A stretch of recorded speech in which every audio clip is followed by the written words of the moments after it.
The book of Esther, chapter 6, New International Version. Mordecai honored.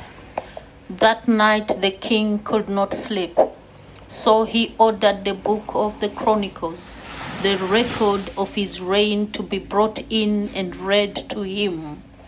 It was found recorded there that Mordecai had exposed Bigthana and Teresh, two of the king's officers who guarded the doorway, who had conspired to assassinate King Xerxes.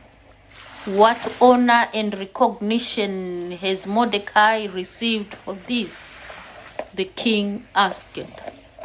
Nothing has been done for him, his attendants answered. The king said, "Who is in the court?" Now Haman had just entered the outer court of the palace to speak to the king about impaling Mordecai on the pole he had set up for him. His attendants answered, "Haman is standing in the court.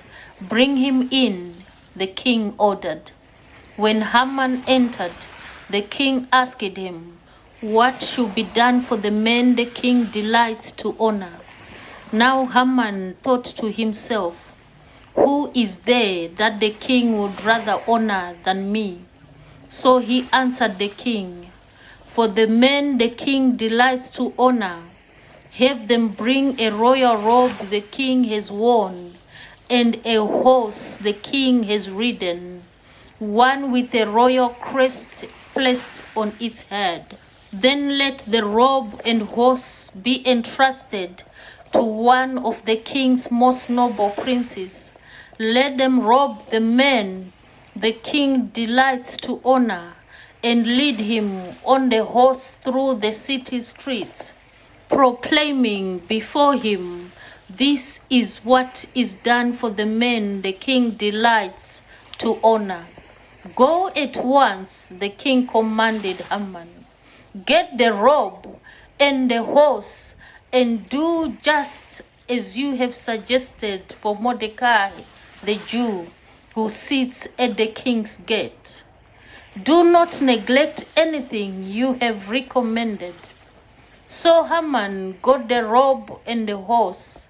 He robed Mordecai and led him on horseback through the city streets, proclaiming before him, this is what is done for the man the king delights to honor.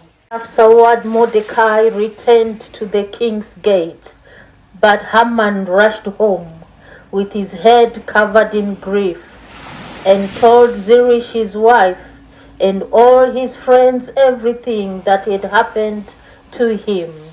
His advisers and his wife Zeresh said to him, since Mordecai, before whom your downfall has started, is of Jewish origin, you cannot stand against him. You will surely come to ruin. While they were still talking with him, the king's eunuchs arrived and hurried Haman away to the banquet Esther had prepared. Here ends today's reading. We are truly blessed indeed. In Jesus' mighty name. Amen.